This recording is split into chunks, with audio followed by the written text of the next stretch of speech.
So we're closing in on the end of our talks on manifestation through relaxation.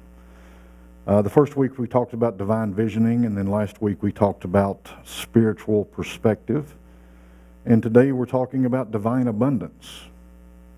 And you're going to see how all of this kind of works together. It's not separate. Imagine that. Divine abundance. Some of you may look at that and think, oh, that means a whole lot of God thought. Well, it does, but it also means a whole lot of everything else. With God being infinite and God being the creator and everything being an expression of God, then abundance is natural. It's everywhere in everything. So today's talk is more about why we don't see it and how we can see it, how we can open ourselves to it.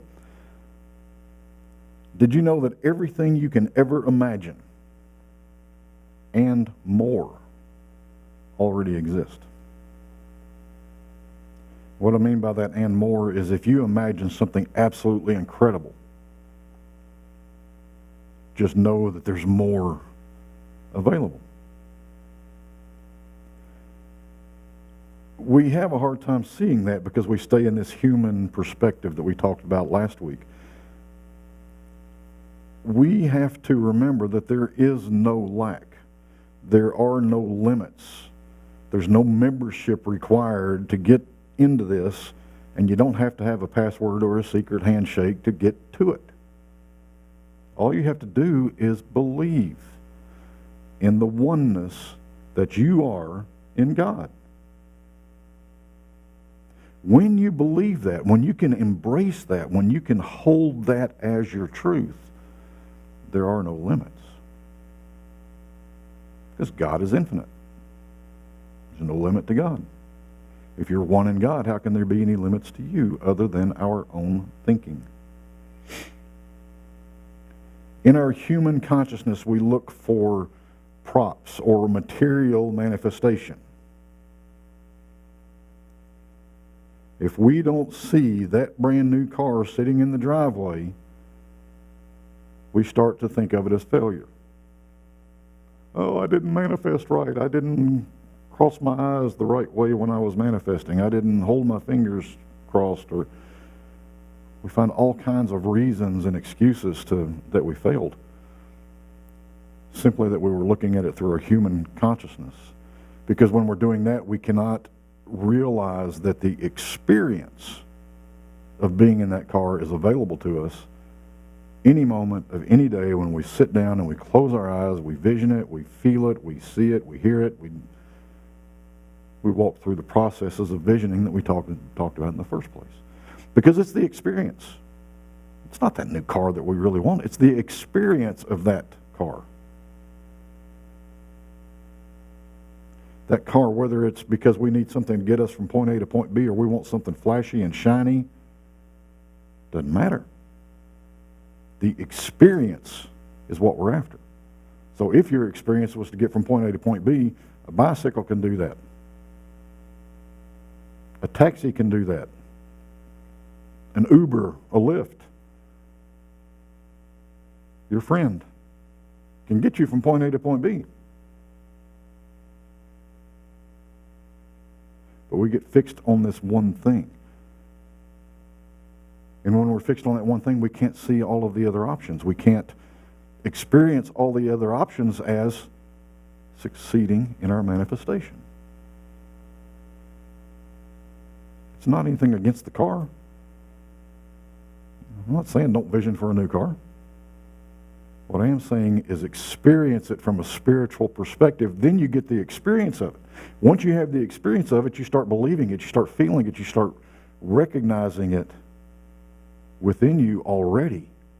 And once you have the belief system that you have that experience, that you can experience it in any moment, then things start to happen physically. It's all about perception and consciousness. One thing that gets us caught up when we're looking at that new car, one of the things that catches us and gets us kind of all messed up in the process is we start seeing the lack of that car. Another thing we look at is, well, my mother died at such and such age, so I'm this way. And we start letting loss and lack and everything starts to define us. We start to believe these things about ourselves.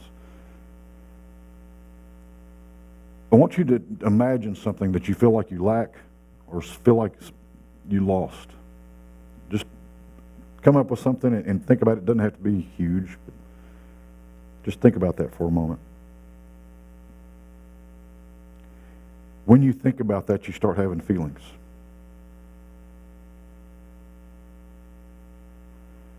This is the perfect example of how your thoughts create.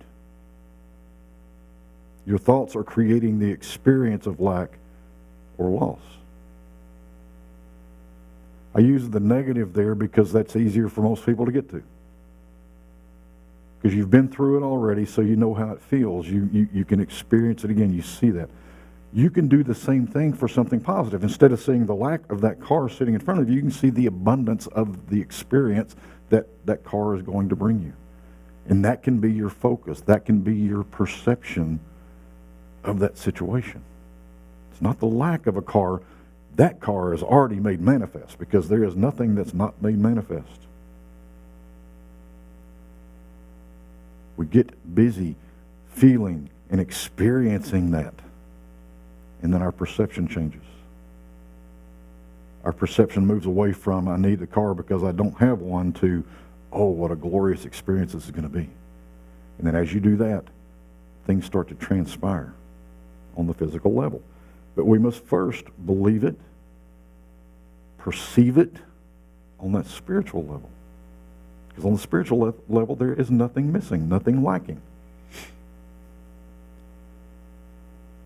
The other thing that we do to ourselves is we see, let's stick with the car since we've been talking about it.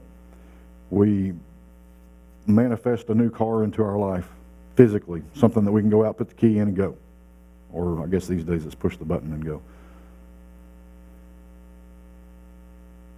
If we're not careful, our human perspective, if that's what we use, our human perspective will start finding flaws. Oh, it took too long to start that time. Oh, there's a door ding. Oh, there, and we start seeing the flaws instead of the perfection. And every time we do that, it takes a little bit more away from that experience. We do this throughout all of life. We see something less than perfect. Someone once wrote, and I wish I could remember the whole quote, I wish I could remember the author to share with you, but they were writing about a view that they had through the woods. And it was a pretty lengthy essay, but it basically summed up to, even the trees blown over by the wind are perfect. Everything that we can possibly experience when we are looking at things through our divine or our spiritual perspective, perceptions, is perfect. It can't help but be. God, perfect. All of God, creation, perfect. It's up to us to witness, to embrace the perfection. In manifesting, we create results and experiences according to our consciousness.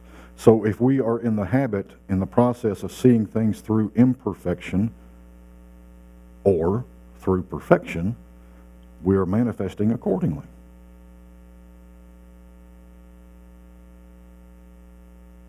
We create. We create through our thoughts. So where are your thoughts? Think about anything that you want to manifest into your life. Where are your thoughts about it? Is it about the lack of? Or is it about the perfection of? the completeness, the wholeness of. It's about retraining ourselves. In human consciousness, we carry the burden of making the manifestation happen by our own actions. So if you want to manifest that new car and you're struggling to figure out how, you're in the human perspective. You're trying to force something into being. If it feels like you're forcing, if it feels like you're struggling, if it feels like anything negative, you're looking at it and embracing that situation through the human thought process. Well, if I had to go through all of life with just the human process, I'd be in deep trouble. Because I wouldn't allow. Somewhere along the way, I learned how not to trust. So I wouldn't trust anybody to help me. I certainly don't have the ability to just make something magically appear. But through the spiritual perspective, I'm in a position that I can allow. Do you think it's easier to force or allow? It's up to you. Which one would you prefer? Would you like to allow goodness to come to you? Or would you like to force your actions to create goodness in your life? That's where we get caught up. We try to force it. We try to use our human mind, our human thought processes to create material things. But when we look at things through this spiritual perspective, we can see the divine abundance that is available to us always. We get into a position that we can see it, we can experience it on that spiritual level and allow it to come to us. And we do this through our thoughts. In spiritual consciousness, we allow the creative power of God to reveal the presence of what we desire. Reveal the presence. It's already there. The abundance is already there. It's when we change perspective and understanding, our consciousness and our beliefs about ourselves and about truth, that we manifest the changes we desire. It's not difficult. It is hard to break the habit of not seeing things from the divine perspective, from the spiritual viewpoint. It's hard to break that habit. But once you do, it's not difficult to manifest whatever you desire. It's not difficult to have whatever experience you have ever wished for.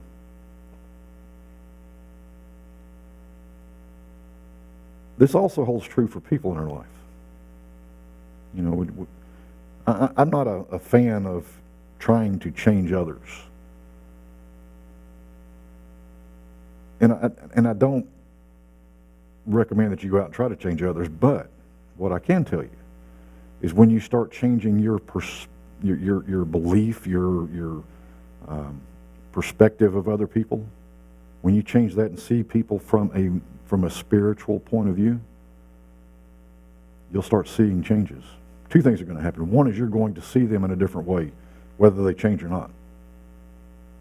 But once you start seeing them in a different way, and you start expressing to them and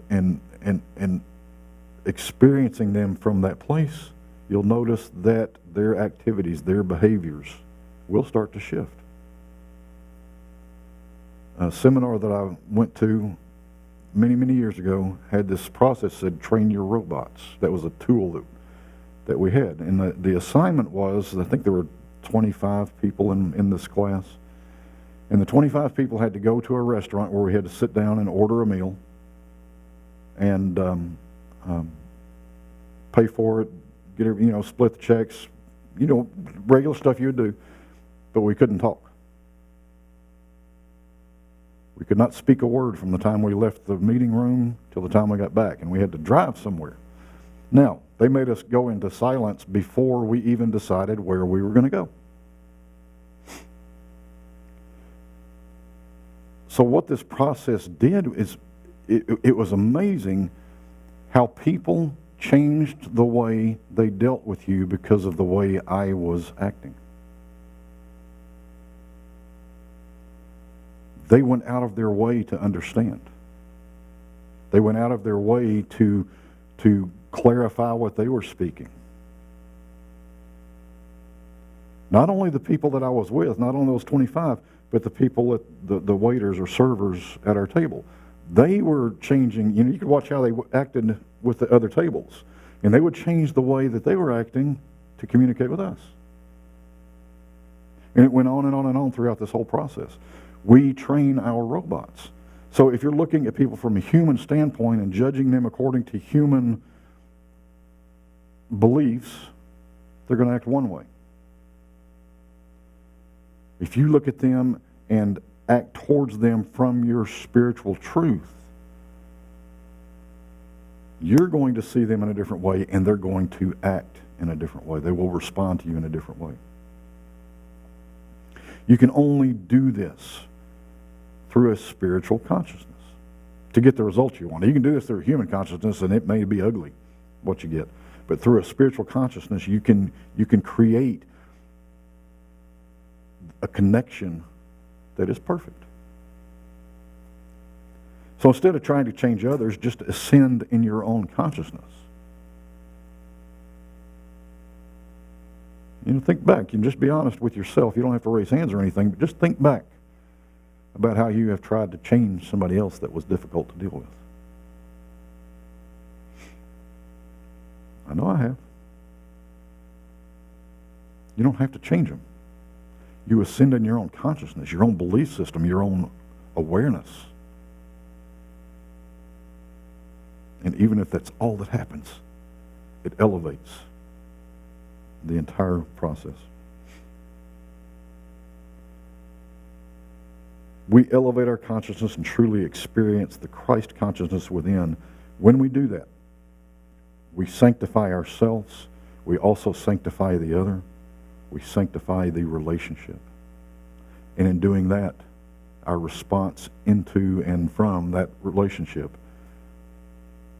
improved greatly.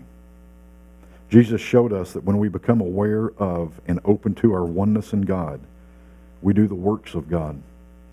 You always bear fruit in harmony with your consciousness. So if your consciousness is that is a difficult person and you're expecting a beautiful relationship, it's probably not going to happen. You have to elevate your consciousness. To elevate into spiritual consciousness, you need only begin assuming, knowing, and embracing the truth.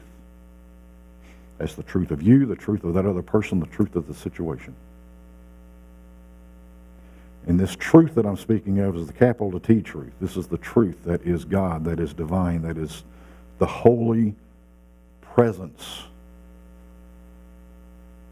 everywhere.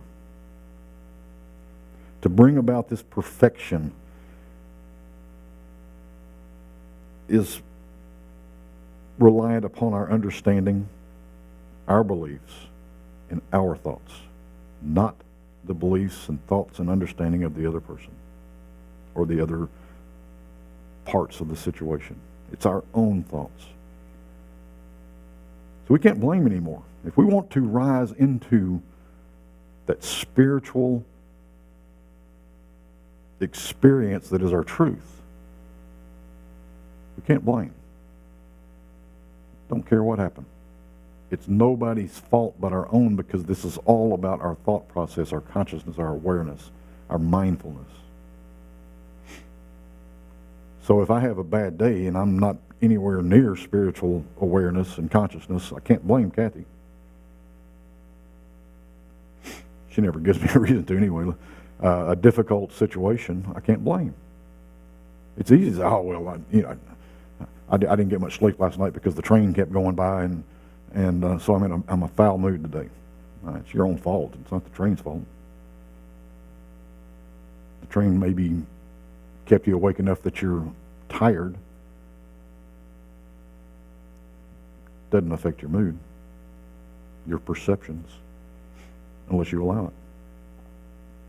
We fashion the world around us by the intensity of our imagination and feeling. So if you're imagining that something is happening during your day that's bad or fantastic, you're right. Because whatever you're imagining, whatever you're thinking, whatever you're believing is creating your experience. We illuminate or darken our lives by the concepts we hold of ourselves. If we think of ourselves as a failure, that is going to be our experience. And everything around us is going to feel like it's falling apart. If we think of ourselves as wonderful, as beautiful, as loving, as kind, that's going to be our experience. We can receive no more than our beliefs about ourselves can confirm. To manifest what you desire, there is nothing to change except you. This isn't meant to be a critique, because only you know that whether you're manifesting what you desire or not. What this is meant to be is information that you can take and use. Your thoughts create. Your beliefs create. When your thoughts and your beliefs are aligned in one direction or the other, that's going to determine your actions. And your actions are going to determine your experience. And when I say actions, I'm not saying a to-do list a mile long. It's how we think about anything, how we react to anything, respond to anything. Allow your beliefs to shift according to what you desire. If you desire goodness and love and peace in your life, and you feel like it's not there, allow your beliefs and your thoughts to be focused on peace and love, goodness and kindness. So allow your beliefs to shift accordingly, and the universe around you shifts to accommodate your beliefs. So next week we're going to, not next week.